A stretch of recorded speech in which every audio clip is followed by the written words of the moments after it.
ओम नमः शिवाय। हर हर महादेव। जय शिव शंभू। हार्दिक स्वागत है आप सभी का फिर से एक बार हमारे चैनल एस्ट्रो ओम पर। दोस्तों, यह सारे उपाय पंडित प्रदीप मिश्रा जी की कथा से सुनकर सूचित किए जा रहे हैं, इसलिए वीडियो को अंत तक जरूर देखें और ध्यान से सुने। आप सभी लोग जानते हैं कि 28 अगस्त एक ऐसा दिन जिस दिन सावन का आखिरी सोमवार है, साथ ही में सावन का आखिरी प्रदोष व्रत भी है और सावन का ये विशेष सोमवार भी है। इसीलिए दोस्तों, इस दिन की महत्वता बहुत ज्यादा बढ़ जाती है और इस दिन जो भी आपने उपाय किया, जो भी आपने काम किया भगवान शिव जी को प्रसन्न करने के लिए, उसका आपको फल 100 गुना से भी ज्यादा होकर मिलेगा, क्योंकि यह दिन ही इतना ज्यादा विशेष है। तो आज की इस वीडियो में हम आपको इस सावन महीने के 8वें और आखिरी सोमवार को, साथ ही में सावन महीने के आखिरी प्रदोष व्रत को किए जाने वाले वो विशेष उपाय बताएंगे जिनसे आपकी जिंदगी बदल सकती है। तो चलिए दोस्तों, सबसे पहले उपाय के बारे में बात करते हैं। दोस्तों, आप लोगों ने सुना होगा, पंडित जी ने अपनी सावन की कथाओं में भी पीले कनेर का पुष्प बहुत ही विशेष रूप से बताया है कि सावन के सोमवार के दिन अगर आप लोग भगवान शिव जी पर इस सावन के महीने में पीला कनेर का पुष्प चढ़ाते हैं तो निश्चित ही भगवान शिव आपसे बहुत प्रसन्न होते हैं। तो इसको चढ़ाने का एक नियम होता है। वो कैसे चढ़ाना? सबसे पहली चीज, आपके पास पीला कनेर का पुष्प होना चाहिए। ये कनेर का पुष्प है, लंबा सा होता है, खिला खिला सा होता है, पीले कलर का होता है और बहुत आसानी से आप लोगों को मिल जाता है। तो मात्र आपको सुबह सुबह 2 लोटा जल लेकर, साथ में एक कनेर का पुष्प एक से ज्यादा लेकर आपको निकलना है। भगवान शिवजी के मंदिर के लिए भगवान शिवजी के मंदिर 2 लोटा जल लेकर पहुंचो तो चौखट से ही अपने दोनों हाथों में एक एक पात्र रख लेना और भगवान शिव जी के मंदिर के अंदर प्रवेश कर जाना। प्रवेश करने के बाद आपको भगवान शिवजी के ऊपर पहले 2 लोटा जल चढ़ाना है, एक दूसरे के आमने सामने करके भगवान शिव जी की के ऊपर। फिर उसके बाद में आपको एक कनेर का पुष्प पूरे मन और पूरे भाव से आपको भगवान शिव जी पर समर्पित कर देना है। देखिए, ये है कनेर का पुष्प चढ़ाने के 2 स्थान है। वैसे आप 2 स्थानों पर आप चढ़ा सकते हैं। पहला स्थान है भगवान शिवजी के शिवलिंग के ऊपर, दूसरा स्थान है माता अशोक चंद्र जी का स्थान, जो कि जलाधारी के बिल्कुल बीचों बीच होता है। तो कोई दोनों स्थानों में से एक स्थानों पर आप चढ़ा सकते हैं, या तो अगर एक से ज्यादा फूल आप लेकर आएं तो एक भगवान शिव जी पर चढ़ा दीजिए और एक माता अशोक सुंदर जी वाले स्थान पर चढ़ा दीजिए, और भी ज्यादा लेकर आए भगवान शिवजी की शिवलिंग का श्रृंगार कर दीजिए। और अगर यही उपाय शाम के समय करना चाहते हैं तो मात्र एक कनेर का पुष्प ले जाकर शाम के समय भगवान शिवजी पर आप समर्पित कर सकते हैं। इस उपाय को करते समय आपको भगवान शिव जी से कुछ बोलने की जरूरत नहीं है, मात्र प्रार्थना करना है, आशीर्वाद देना है, सीधा अपने घर आ जाना है। भगवान शिव जी बिना मांगे इस उपाय को करने के बाद आपको प्रदान करते हैं। चलिए अब बात करते हैं अगले उपाय के बारे में, जो कि आप लोगों को इस दिन जरूर करना है। दोस्तों, इस दिन आप लोगों को 108 बिंदी वाला उपाय जरूर करना चाहिए, क्योंकि इस उपाय को करने से आप भगवान से जो मांगोगे आपको जरूर मिलेगा। इस उपाय में करना क्या है वो आप ध्यान से सुनिए। इस उपाय में आपको लेना है एक बेलपत्री जिसके डंडी में लगा हुआ, जिस बेलपत्री की डंडी में, और साथ में थोड़ा सा पीला चंदन लेकर आपको पहुंच जाना है प्रातःकाल सुबह सुबह शिव जी के मंदिर में। शिव जी के मंदिर पहुंचने के बाद सबसे पहला काम आपका ये रहेगा कि आप भगवान शिव जी के शिवलिंग का दर्शन कर लें, पूजन कर लें, जल चढ़ा दें। सब कुछ हो गया, उसके बाद में फिर आप भगवान शिव जी के शिवलिंग के पास में आकर बैठ जाइए। बैठने के बाद अपनी बेलपत्र निकालिए जो आप इस उपाय को करने के लिए आए हैं। सबसे पहला काम आपका ये रहेगा कि उस बेलपत्री की डंडी में से वह दूध को तोड़ लीजिए या गठ को तोड़ लीजिए जो कि उस डंडी में लगा हुआ होगा। आखिरी में देखिए, उस बेलपत्री की डंडी में एक मोटा मोटा सा भाग होगा। मात्र उस मोटे मोटे से भाग को ही आपको तोड़ लेना है अपनी उस बेलपत्री की डंडी में से। उस बेलपत्री की डंडी में से उस मोटे दूध को तोड़ने के बाद इस दूध को आपको क्या करना है, अपने साथ जो आप पीला चंदन लेकर आए हो ना, उसमें थोड़ा सा पानी मिलाकर घोल लेना है। उसके बाद इस दूध को उस चंदन के अंदर डाल देना है, जिससे कि इस दूध के ऊपर पूरे में चंदन है ना। अब करना क्या है कि इसी दूध से अपने ऊपर जो आपने चंदन लगाया है, ये दूध के ऊपर इसी दूध से आपको अपनी बेलपत्री की पत्ती पर बिंदी लगानी है। कितनी बिंदी लगानी है? पूरी 108 बिंदियां लगानी है। ठीक है, कैसे लगाओगे? जैसे कि उसी दूध को उठाकर पीले चंदन में भिगोकर आपको अपनी उसी बेलपत्री की पत्तियों पर बिंदी लगा जाना है ना। और हर बिंदी को लगाने के बाद आपको करना है श्री शिवाय नमस्तक बोलना है। और अगर आप लोगों को मतलब बिंदी लगाने में कमी पड़ जाए जगह की बेलपत्री के अंदर, तो आप एक के ऊपर एक बिंदी भी, और ये 108 बिंदियां कुल आपको 3 पत्तियों को मिलाकर लगानी है, ना कि एक पत्ती पर 108 बिंदी लगानी है। जो बेलपत्री में तीनों पत्तियां होंगी ना, तीनों पत्तियों को मिलाकर 108 बिंदियां आपकी उस बेलपत्री पर लग जानी चाहिए। जैसे ही आपकी 108 बिंदियां लग जाए उस बेलपत्री के ऊपर श्री ट्यूट के सहारे से, तो इस ट्यूट को अलग रख दो। अलग रखने के बाद इस बेलपत्री को भगवान शिव जी की शिवलिंग के ऊपर अपनी मनोकामना को करते हुए चढ़ा दो। डंडी का मुख जो होगा वो आपको अपनी तरफ करके समर्पित करना है, और बस समर्पित करके आपको भगवान शिव जी से बोल देना, निश्चित ही आपकी मनोकामना बहुत जल्द पूर्ण हो जाएगी। उसके बाद में दोस्तों बात करते हैं अगले उपाय के बारे में। आप सभी लोग जानते हैं कि ये सावन का आखिरी प्रदोष भी है। क्या है? आखिरी प्रदोष है, साथ ही में आखिरी सोमवार भी है। तो दोस्तों इस दिन आप लोगों को जो है 3 स्थानों पर विशेष रूप से जो है दीपक जरूर रखना चाहिए। पंडित जी ने खुद यहाँ पर बताया अपनी पिछली कथाओं में कि प्रदोष व्रत के दिन और सोमवार के दिन आपको इन तीनों स्थानों पर दीपक अगर आप लगाते हैं तो निश्चित ही भगवान शिव जी की कृपा आशीर्वाद आपके घर के ऊपर हमेशा बना रहता है।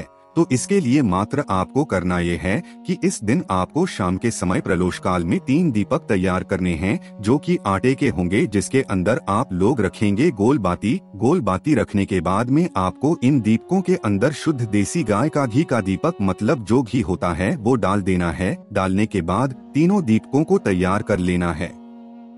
तैयार करके आपको इन 3 दीपकों को 3 स्थानों पर समर्पित करके आना है या जलाकर आना है। वो 3 स्थान कौन कौन से हैं वो हम आपको बताते हैं। देखिए, पहला स्थान है भगवान शिव जी का मंदिर। पहले स्थान आप दीपकों को एक साथ अपने घर से ही रखकर निकल लेंगे, मतलब एक प्लेट या थाली में तैयार करके निकलेंगे। पहले जाएंगे आप भगवान शिव जी के मंदिर में, वहां पर अपनी प्लेट के अंदर ही उस दीपक को जलाकर भगवान शिव जी के सामने रख देंगे। प्रार्थना करके वहां से लौटेंगे।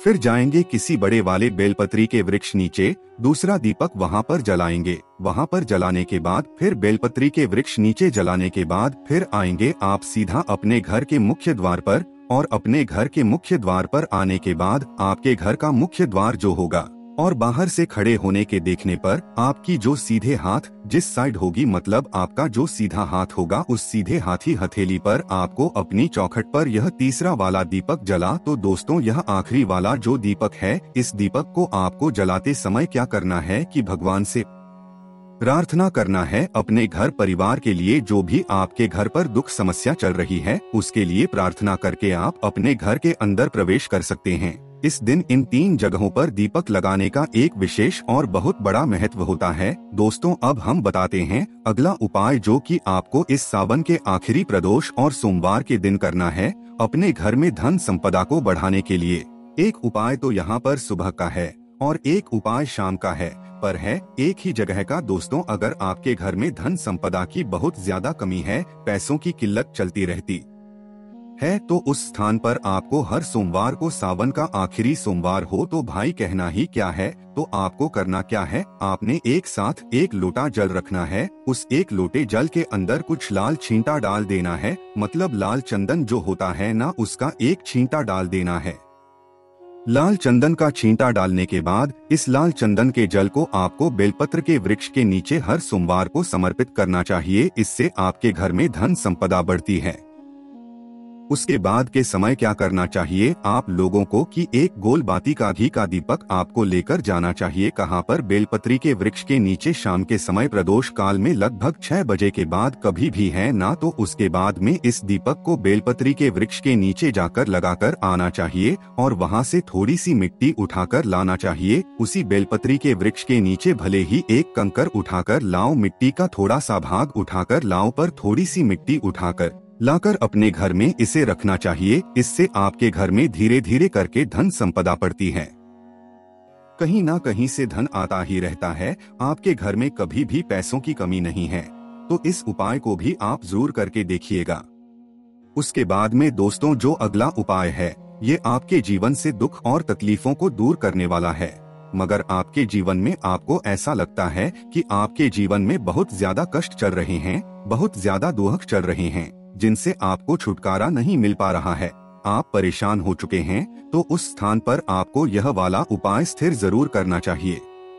इस उपाय को करने के लिए आपके पास होनी चाहिए 5 बेलपत्री, साथ ही में 1 लोटा जल और एक पात्र में दूध या 1 गिलास या आधी गिलास या जो होता है ना वो दूध आपको के पास में होना चाहिए।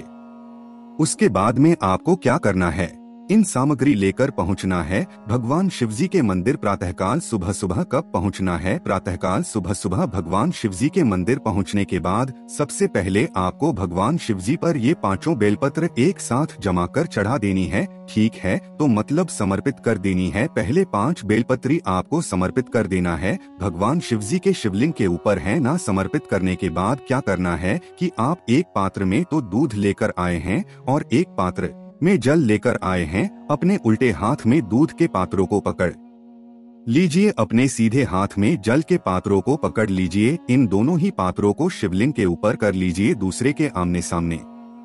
अब यहाँ पर ध्यान से सुनिए कि दूध के पात्र से भी और जल के पात्र से भी एक साथ एक धारा से आपको जो है समर्पित करना है। दूध भी समर्पित करना है, जल भी समर्पित करना है। एक साथ समर्पित करना शुरू करना है और एक साथ समर्पित करना है, वहां पर पूर्ण करना है। तो आपको 5 बेलपत्री भगवान शिवजी पर चढ़ाकर दूध और जल की धारा भगवान शिवजी पर उन्हीं 5 बेलपत्र के ऊपर समर्पित करना है। समर्पित जैसे ही हो जाए उसके बाद आप भगवान से प्रार्थना करें, अपने घर में आपके परिवार में आपके ऊपर जो भी 2 कष्ट आ रहे हैं उसके लिए निश्चित ही कुछ ही दिनों में आपके उन कष्टों का निवारण हो जाएगा और भगवान शिव जी की कृपा आशीर्वाद आपके ऊपर हो जाएगा। उसके बाद में दोस्तों सावन का आखिरी सोमवार है, साथ ही में प्रदोष का व्रत भी है, तो आप लोगों को 108 सामग्री वाला उपाय जरूर करना चाहिए। इस उपाय में मात्र करना ये होता है कि शिवजी पर चढ़ने वाली कोई भी एक सामग्री जो कि हमें आसानी से मिल सकती है, उस सामग्री को हमें देख कर रखना चाहिए। जैसे कि एक चावल का दाना हो गया या हरे मूंग के दाने हो गए या बेलपत्री हो गई या जो भी 108 सामग्री आपको आसानी से मिल जाए। सबसे आसानी से आपको जो है चावल के दाने मिल सकते घर में ही उपस्थित होते हैं, तो कोई भी 108 सामग्री आपको लेना है। जैसे कि उदाहरण के लिए हम 108 चावल के दाने लेते हैं, अपने घर से गिनकर लेकर जाइए। यानी 108 चावल के दानों के बीच में एक भी दाना टूटा हुआ नहीं होना चाहिए। इस बात का विशेष रूप से आप लोग ध्यान रखिएगा। 108 चावल के दाने लेकर भगवान शिवजी के मंदिर पहुंचिए। मंदिर पहुंचने के बाद अब आपको करना क्या है, ये 108 चावल के दाने आप एक साथ भी चढ़ा सकते हैं और एक एक करके भी आप चढ़ा सकते हैं, पर ज्यादा फल चाहिए तो आपको एक एक करके 108 चावल के दाने श्री चढ़ाना पड़ेगा। उदाहरण के लिए 108 चावल के दाने आपने में रखें।